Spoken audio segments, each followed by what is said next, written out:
All right, it's a pleasure to welcome to the Krueg Show Mason Pline, Niners tight end. We had a chance to talk to Mason in the locker room last year during his rookie year.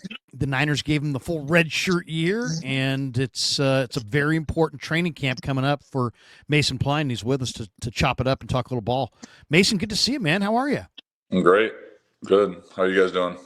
Oh man, I'm doing great. It's been a great summer so far, getting ready for camp. And what's your mode like right now? I mean, as I just said, the Niners, they did something with you last year that, I don't know if it was the plan, maybe but it seemed like they wanted to give you the full year to make the transition from, the level of college football you played. You had the basketball background, and to me it was like it's rare. It's not something that they always do, and to me it shows that they have a lot of belief in you.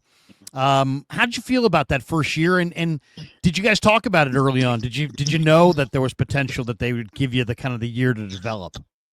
It was never really like head on addressed, like not black and white by any means. I could kind of tell, like, I mean, I could tell myself, like, I had a lot to learn, obviously, going from, Furman to the NFL. So I knew I had a lot to learn, and I think last year was very productive and very beneficial. And I feel, way ahead of where I was, at this time last year. So frustrating at times, like, because you always want to play. But at the end of the day, I'm just thankful to be in the position I'm in and excited for the year. I would imagine after a year in the NFL locker room that you're, weight room, you're stronger, probably a better route runner, probably a much better run blocker. Um, how would you describe what you did and how you improved last year? Yeah, I mean the technique stuff and just getting getting the muscle memory with a lot of the things is a big part of it. Learning the scheme and really the biggest the bigger battle for me is just like not questioning yourself what you have at the line within the playbook, so you can just concentrate on, like, okay, this guy's got me leveraged this way, so this is how I'm going to run the route, kind of thing. Not you're not worried about the concept itself. So just understanding the playbook more.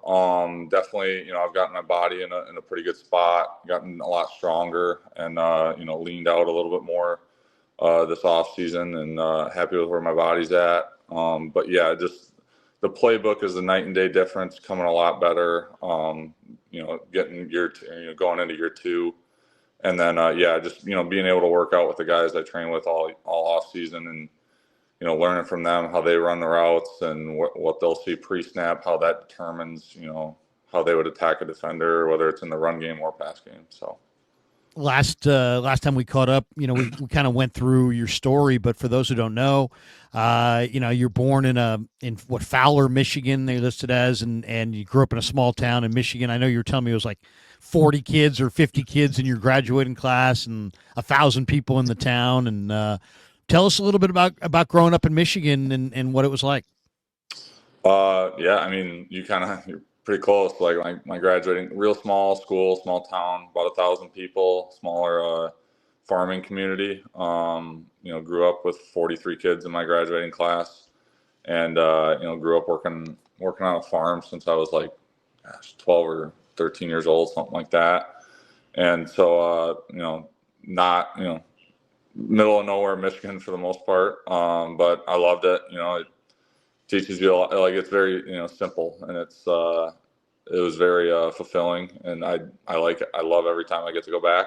Obviously not as don't get to go back as much now, because I spend most of my off seasons down here in Tennessee. But yeah, I mean, you pretty much hit it on the head. Grew up playing baseball, basketball, and football, and kind of a town where pretty much everybody plays every sport they can. So you wind up going to Ferris State, and I mean, you got a lot of success at Ferris State. You guys won a couple Division II national championships, Yeah. and you're playing basketball there too. I saw your hoops highlights before I ever saw you as a football player, and you're definitely kind of an above the rim, player. It's what six? What are you, about 6'8", 250 now? What's your weight at? I'm not. I'm like anywhere from 250 to 260, and then yeah, I'm not 6'8". Barefoot, I'm 6'6" and a 6'7", half. Yeah, 6'6". barefoot, I'm Okay. 6'6" and a half. So But you I'm a played little above the rim, suspect. huh? You definitely had an above the rim game. Yeah, I could jump a little bit. I was a little bit, lighter back in my basketball days, but yeah, I could still get up there a little bit. Whoops. It's funny because the Niners have, for those who don't know, the Niners have a hoop in the locker room, and it's like really high. I don't know, it's like probably 15 feet in the air. But guys sit there. I mean, Trent Williams is a freaking athlete, and this guy can shoot absolute dead-eye jumpers. But occasionally, I'll see you hanging out around the hoop, and I'm always thinking this guy's going to start taking people's money. Do they? How many of your teammates know you played college hoop? A fair amount of them now. I think it's I'll shoot and they'll be like, "Oh, it looks like you look like you hooped a little bit." I'm like, "Yeah, well, I did." But yeah, a fair amount of them now. We got quite a few guys though that they'd be good hoopers if they had played and they got a good shot. I mean, obviously you get freak athletes all over the locker room, so Yeah. Just more like shooting is just a skill you develop over time, like a route running. So. Seriously. And Jawan Jennings, by the way, is another guy who can flat out shoot it. I mean, he the doorway, he'll stand at the doorway and shoot like, 25 footers and just, nothing but net. You're playing in a unit with Kittle, and we all know Kittle is just, I mean, he's just gold, right? I mean, he's done some incredible things for people as far as kids who are sick, and the guy's got a heart of gold. I mean, he really is solid across the board. I got nothing bad to say about George. But you've probably learned a lot from him on the field, off the field. Give me one thing you learned from him on the field, maybe one thing you've learned from him off the field. On the field, I would say the big part is like remember like you're having like you're doing something that's supposed to be fun. Like I think especially like in the early years, like you're as an undrafted guy or a late round guy, whatever it may be, like remember like there's a lot of stress that you can put on yourself and you can have anxiety with stuff like you're trying to make the team, you're trying to remember a playbook, all those things. At the end of the day, like have fun with it still, like smile. It's we talk all the time like it's a get to, it's not a got to. So like just enjoying yourself doing it, enjoying doing something we love. That's a big thing. Is just like it doesn't always have to be like. I mean, you see it in games from him all the time. He's smiling, joking, or whatever, like just having fun with it. Like it doesn't always have to be like, just locked in, stressed out all the time. So. That was a big thing I got from him. The first year is still just enjoying what you do, and then I mean, yeah, like you said, off the field, like I would challenge anybody to find a bad situation he's ever had his name involved with. You know what I mean? Like he's exactly what he is on camera as he is off. So off the field, just going out of his way constantly, and the big thing that I've really admired him for is what he does with like military vets and military vet family members. That's an awesome thing that I've really admired about him, and I love giving back to the community. So like it's fun and it's rewarding. Like it makes guys look good too, but like it gives you a lot of perspective and a lot depending on what situation you're in or what scenario you're giving back in, and it's so much fun, and it's more rewarding for us than it is for those that we're helping out in whatever scenario it is. But what he's done with the military is unbelievable. So that's one area that like I've really admired from him. He just seems like, deep down the guy's got it in perspective. He's got the whole thing. Yeah, is he making millions now? Is he famous now? Yeah, but deep down, I think he kind of has it in perspective. Are you guys near each other in Tennessee? Yeah, I'm with him every day. I really? So what do you think of his spread at his pad? Because man, he's got the weight room, the field. It's 50 yards, right? It's not 100 yards, right? No, it's not. It's probably, gosh, I don't even, like 40 to 50-ish. Yeah, somewhere in there. But no, it's awesome, his setup. That's, I started training out here with him last summer, and guys are like, oh, I might go to Dallas here to train. I'm like, honestly, like as long as I'm in playing football, like there's no reason for me to leave here. Like you got all the treatment stuff you need, all the, weightlifting, the recovery, the field. Like we got QBs in the area. We've got a number of receivers, tight ends, running backs that you can work out with. So like there's so many guys and so many resources right there with him, and it's honestly a perfect setup. So Yeah. Now you got Brock there too, and then yeah. Brock's probably not too far away. Let's talk about Brock for a second. I thought in the offseason OTA thing, just based on what I've seen, and I mean, we're only getting a glimpse of it, but he just looks better. He looks better to me. He looks sharper. He looks like mind right. He just seems the ball's coming out of his hand good. He just looks like he's had a really good offseason. Kubiak said he wants to be coached hard. He wants the coaches to throw a bunch of stuff at him that he's not good at, and he wants to work on his weaknesses and that kind of thing. But what have you seen? I mean, you've had a chance to obviously work with Brock and develop a little bit of a rapport. Do you agree that he's had this incredible offseason? Because to me, he looks improved.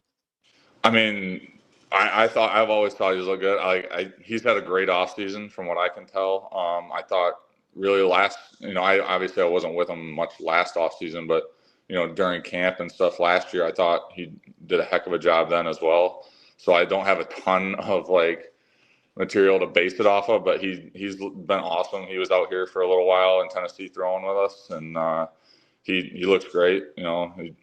Obviously, George hinted at his quads and his legs and stuff. I think last year, but we always joke about it. But yeah, he's strong. He's moving well. His arm looks good. Like he's looking really, really good. So he looks great to me. You got to get him to get you one of those Toyotas this year. Yeah, Christmas. hopefully, it's on the to-do list for him. That's true. Tight end, did you go this year? I did. Yep. I mean, tell us about that event for like those who don't know, and give me, obviously you're playing with one of the great tight ends in the sport, George. But was there a tight end that I'd like to go up to that guy and just like kind of talk to him about the position or about his craft, and because you guys all share the position and you can learn quite a bit, I would imagine, in something like that from other guys. Was there somebody that you could learn from this summer?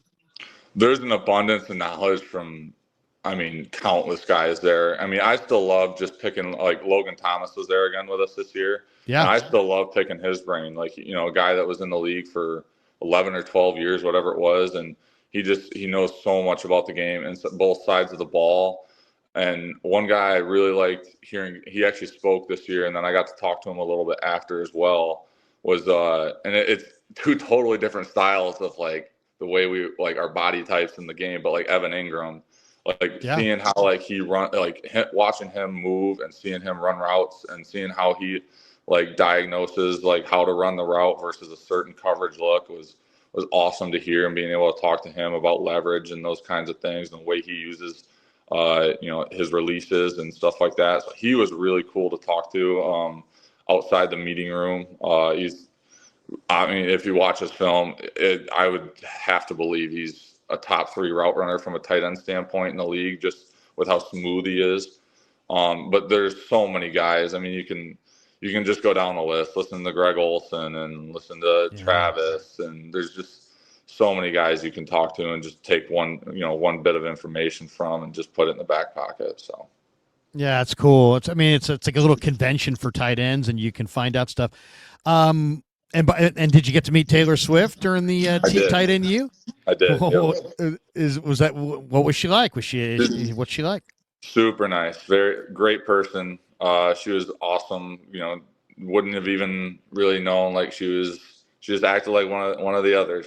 Just fit right in. It was a lot of fun. She was great. She put on a great performance at the little impromptu concert, and no, she was awesome. Very, very nice person. That's good to hear. Unassuming superstar. You guys have a lot more speed this year. I noticed that at Cowing, it looks great. Watkins, the rookie, looks good. Garendo's got tons of speed. Demarcus Robinson is going to give this team a different look. Being a receiving tight end, I think is going to be able to give this team some speed. Overall, it's. Last year, you guys, there was a lot of, the separation wasn't great with the receivers. This year, it looks like there's a lot more speed on the field. How do you think that translates? I think we've got like weapons we were kind of talking about it today, mostly on the defensive side, just how many weapons we've got on that side of the ball. But offense is no different. We got, obviously you've got the ones that go without saying with Christian and Juice and George and Brock being him being able to run with the ball if need be. And then like you said with the receivers, Jordan looked like he had really good OTAs from what I could tell. Jake and Ricky have been doing really well. JJ's JJ, like he's great. He's phenomenal. So I think we got weapons all over the on both sides of the ball. We were talking about the defensive line today actually, and like adding Huff or whatever, and just like we were like, yeah, he's basically just a little bit shorter Bosa. Like he's explosive. He's explosive off the ball, and it's gonna be a challenging camp, and it's gonna be a lot of fun. Going head to head with those guys all fall. And but yeah, I don't think we are lacking in any areas with explosiveness or weapons or dudes in any spot. So. Huff is interesting because you look at him and you go, okay, this guy looks like about 6'1". He doesn't look real tall. And he's not like, you don't look at him and go, look at that guy. But then he gets down into his 4-point stance. And then from that point, every single movement just seems so perfectly choreographed. His get off is just so tremendous and so consistent. Have you not blocked him yet? Have you had any reps with him? Because he just seems like if you're trying to block him, he doesn't give you a big body target, and he's so economical and so efficient with his movements, and he's got great upper body strength and great balance and quickness. He seems like he would surprise people. Like he might just burn guys right out of the stance and just where they whiff altogether and don't get a finger on them. What have you seen from him? I mean, I haven't seen much. Obviously, OTAs, you don't go a ton against the defense. There's no pads. From what I could tell, I mean, I know Coach Kasarik will have all those guys, right? They always are.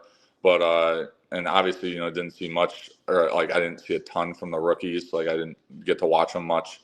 But, knowing the guys that we do have there with Etor and Samo and Nick, I don't think we're going to be lacking on the edges by any means. We got guys.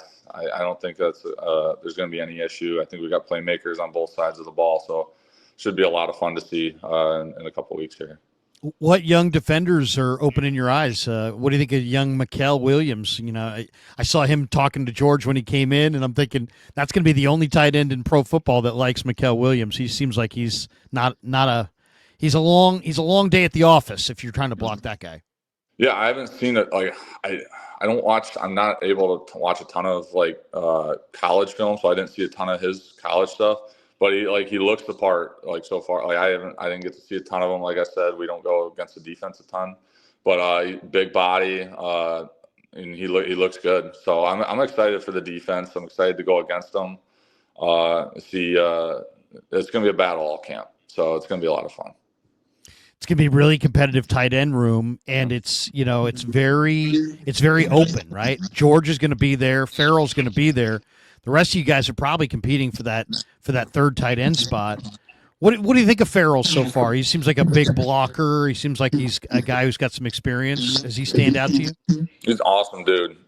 Just talked to him. We were just in our tight end group chat, just talking a little bit today. He's a great dude. He really came along with the offense and picked it up pretty quickly. He's looked good in OTAs. But yeah, it'll be. We kept saying all spring and pretty much all summer, like tight end room might be the most competitive room, this camp. So it's going to be a lot of fun to go against those guys. I have nothing but admiration and respect for everybody in the room. We all get along. We're all good friends. So no, it's going to be a lot of fun. It's going to be competitive. But yeah, he picked it up really quickly. It looked like it was going well for him. I'm excited to see everybody in a few days here. So. Can you learn watching reps from the other guys? I mean, can you learn just watching them in practice? Oh yeah, absolutely. That's 90%. I learn the best through repetition, just being able to do it myself and hearing somebody tweak it, and then I can make the tweak live. But watching, I watch George go through reps all the time, watching his feet, I watch everybody in our room, just watching their feet, watching their pad level, how they come off the ball, especially in the run game. Just being able to see how they attack as defensive ends, or how they, adjust to second level blocks, those kinds of things. So you're always watching that stuff. You can learn every single rep, whether you're in or out. So. Guy that I've really enjoyed watching, Mason, is Mustafa. He's an fun guy to watch. He's just so violent on the field. What do you think of him? I love him. Alex, awesome. We always joke because we're always in the red light sauna together. So he's a great dude. We get along great. He's a missile. I think George was always saying he's like another Buddha. So he's a missile. Buddha Baker. Yeah, he's not afraid to hit you. He's got the size and strength, and I'm excited to see him for year 2. He's an awesome dude on and off the field. So I'm very excited for him as well. You mentioned that red room. Describe what that is. I mean, I know it's for recovery and all that, but what's the impact of that? You go in there, you expose as much skin as you can to the red ultraviolet, right? And how do you feel going in? How do you feel coming out? Is it a significant thing? The red light, we have like red light beds, which are just, it's like exposing you to a different form of light. It's good for it's good for your eyesight. It's good for a lot of different things. I do the red light sauna a lot. Probably a lot of people don't sauna as much during camp because you're losing a lot of weight. But during like red light saunas, it's just a sauna. It's a sauna that doesn't get near or as hot as a dry sauna, but then it adds the red light variation to it. So I think the real, like the actual science behind it is it like pulls like lactic acid to the surface of your body, and it helps with that kind of thing. It just helps with muscle recovery. I could be completely wrong on that as well, but that question's a little bit above my pay grade. Our recovery people tell me it's good for me, so I do it. So. Yeah. Well, I know Juice is into it, and he seems like he's got that stuff dialed in. How has Fleury helped you? I've interviewed him a couple times. He just seems like a quiet, unassuming guy, but he seems very, very knowledgeable about the tight end position. What kinds of things does he emphasize with you? Me in particular, it's just constant because I'm taller and bigger, just continuing to create those good habits of pad level, both in the route running game and the run blocking game, because, trying to block, linebackers at 6'6" is not going to work when you're at the second level standing straight up. So just continuing those are two of the biggest emphasis areas with me. But he's one of the most knowledgeable people about the game of football that I've ever been around by a long shot. Great coach, phenomenal guy to have in your room, phenomenal guy to learn from. I don't really have anything bad to say about him, really. You're from a small town. We mentioned that before, and you're playing in a big city, and you're playing with an iconic franchise, and you've probably had a chance to meet some pretty impressive people through your year with the Niners, outside of Taylor Swift, because she's probably far and away the most famous person. But outside of that, who's somebody that you met this year that you're like, wow, man, I didn't think I'd get a chance to meet that person, but that's pretty cool. I think like the welcome to the NFL moment, like outside the white lines, was like my 4th day of OTAs last year. Like Luke Combs and his band like walked in to get a workout in our weight room, and I was like, what the heck? So like then it really kind of sunk in. It's like, oh yeah, this is a normal thing. But wow. that was, I've met a lot of people, but like everybody I've met, like I've been very fortunate to meet a lot of great people, both on and off the field, whether it's they're football players or they're not affiliated with football at all. So I've been very fortunate in that category. What do you think of Northern California? Since you hadn't been here, right? This is probably your first time out here. You've now lived here for a year. When your family asks you about living out on the West Coast and in California, and like what kinds of things do you bring up? The weather is easily the highest conversation or the biggest conversation topic. Like they love it. You love it. Oh yeah. When it's in December in Michigan and it's snowing and it's like 65 and sunny and where I'm at. So That's the biggest conversation topic is the weather never gets old. It's even like compared to like here in Tennessee right now, it's nice. But it gets really humid and it's hot, but like you don't Yeah. get the humidity out there, so it's still very tolerable and it's beautiful out there. And obviously you got the mountains, the beach, everything out there. There's a lot to see. So If a rookie came up to you and said, "Hey, man, you've been through an NFL training camp and I haven't. Give me some advice that's going to help me in this camp." What would be your advice? I would say just be in the playbook as much as you can, but like compartmentalize it. Don't overwhelm yourself with it. Don't overthink things. Still just play ball and then like take care of your body. Like don't get home 25 minutes earlier that night or whatever because you decided not to do mobility or something like that. Like the best availability is or the best ability is availability. And I think there was a stats like a vast majority of season-ending injuries happen in camp. So like just being healthy and taking care of your body is a big part of the battle. So just do your recovery, stay diligent with it, and then just compartmentalize the playbook. Like don't overwhelm yourself with it. Study, but rest, get your recovery, stay healthy. So When you're hanging out with your family or friends and they're asking you about pro football or whatever, who do they want to know about? Do they want to know about Brock? They want to know about George? They want to know about Shanahan? About some of these, Bosa? Who's the person that they're like, man, tell us about this guy? Who do you get asked about? it's always changing. Obviously, the majority question is George, just because I'm with him the most. I'm with Sure. him every day and in the room with him. But it's always changing. They'll ask, "Oh, what's he like?" kind of thing. But no, it's mostly George. Just because you're around him the most, he's in the room. So The and he's impact very of outgoing. Oh gosh, I mean, George is like, if George is in the room. I mean, you just know. The impact of last year, 6-win season, obviously was your first, so you have nothing to compare it to. But what's the feeling like this year? Is there a resolve that to make sure that last year is not repeated? I mean, how do you guys view last year? What's your perspective on this year? Everybody's very excited about the year, very eager to get back and like get back to it. I would say, we kind of left the year on a down, kind of bad taste in our mouth. So everybody's eager to get that taste out of the mouth immediately and just get back to work. But like it's very eye opening because the margin in the NFL is so small. So like even the teams with the worst records in the league are at the end of the day, they might be 12, 15 plays throughout the season from being a playoff team.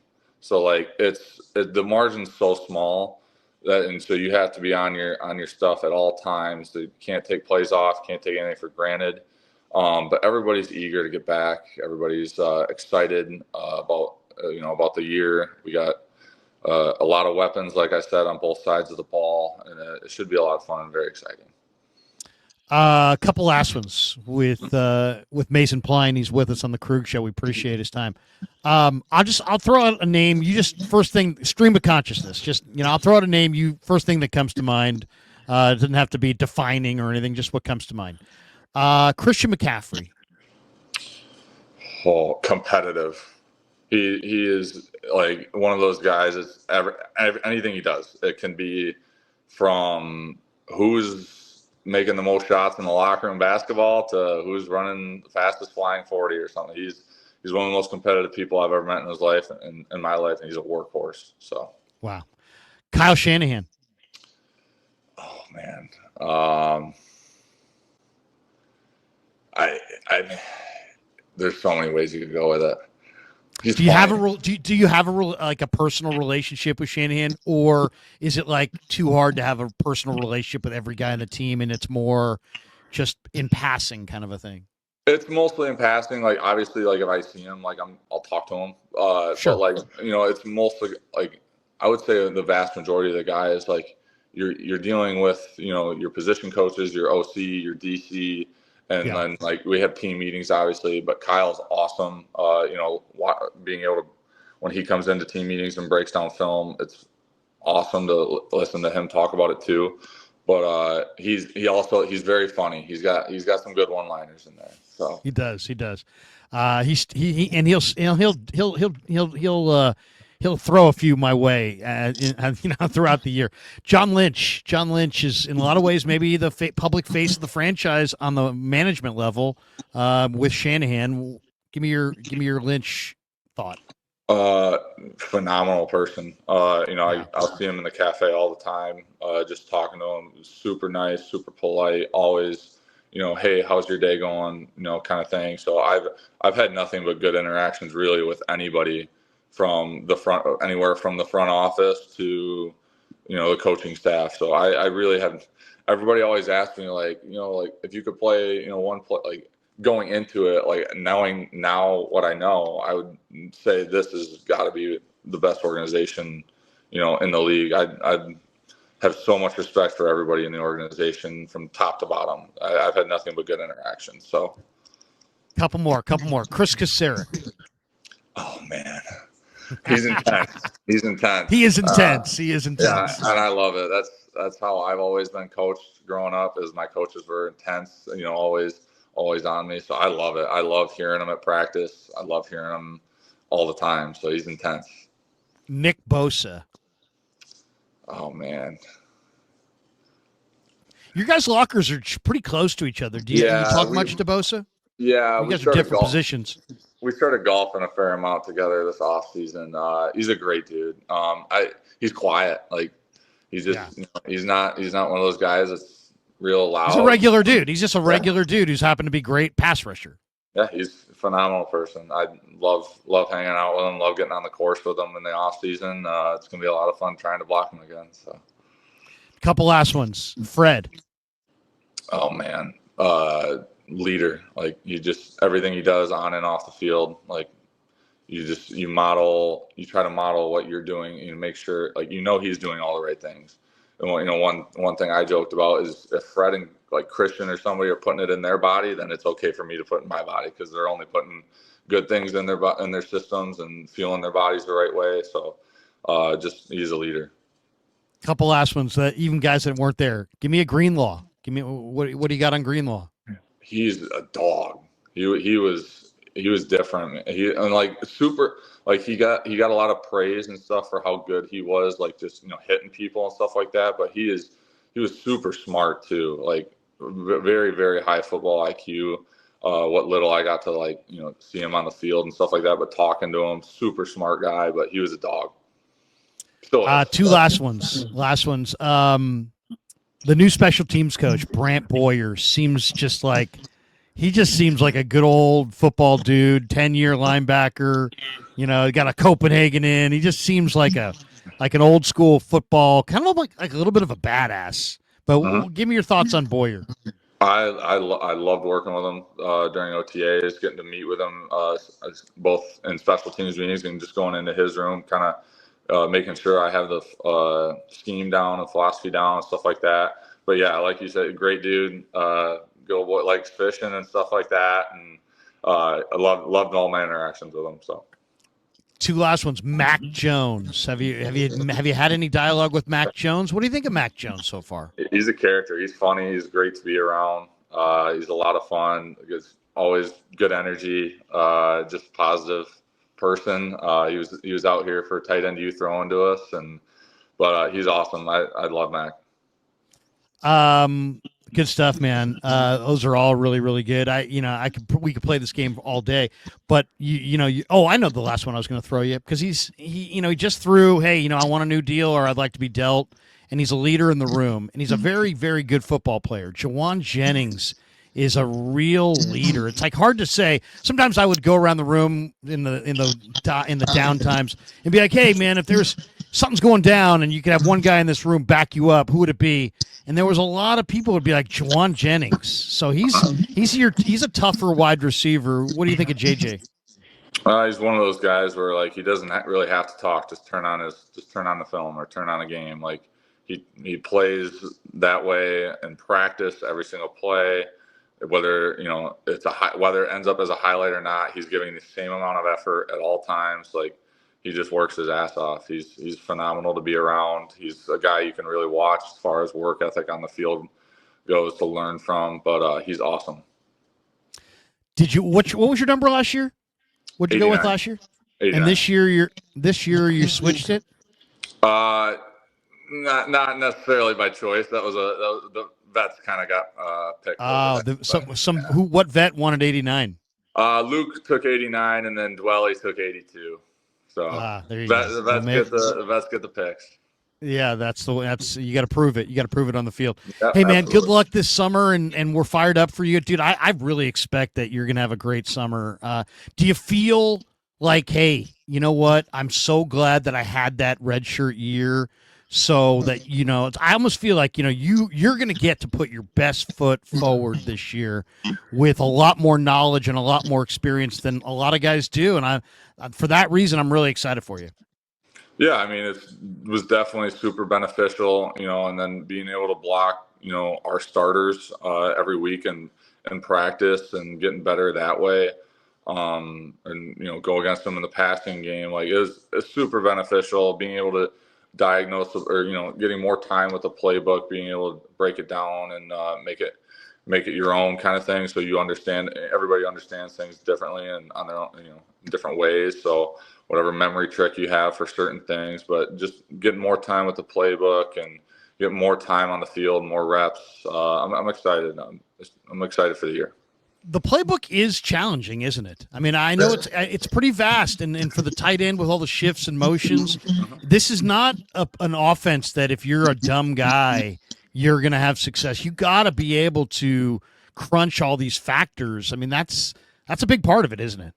Yeah, I mean the playbook. I mean my college coach always told me, the playbook is why a lot of guys don't end up making it in the NFL is because there's a lot, whether it's Coach Shanahan's scheme or anybody else's. Like there's a lot to an NFL offense regardless of the team.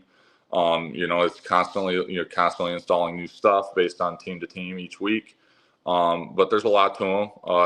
You have to spend a lot of time studying it, looking it over, and just making sure you know your stuff. Especially at tight end in this offense, you have to know multiple positions and a lot of different motions, a lot of different pass pro, run game, passing game, all of it. So there's a lot of stuff to know, but it's phenomenal to play in. So. You seem fired up for the year, man. You seem like really, really set for year two. This is a big camp for you, and I wish you luck, man. I got great confidence in you, and we can't wait to see you out there this summer. And thanks for jumping on and chopping it up with us. And hopefully, maybe late in the year after you've scored your 10th touchdown, we'll get you back on. Sounds good. But no, I appreciate it. Seriously, man, it's really good luck to you this year, and thanks for jumping on with us and chopping it up. Yeah, thanks for having me on. Appreciate you, man. Mason Pline, we got more straight ahead. It's the Krueg Show.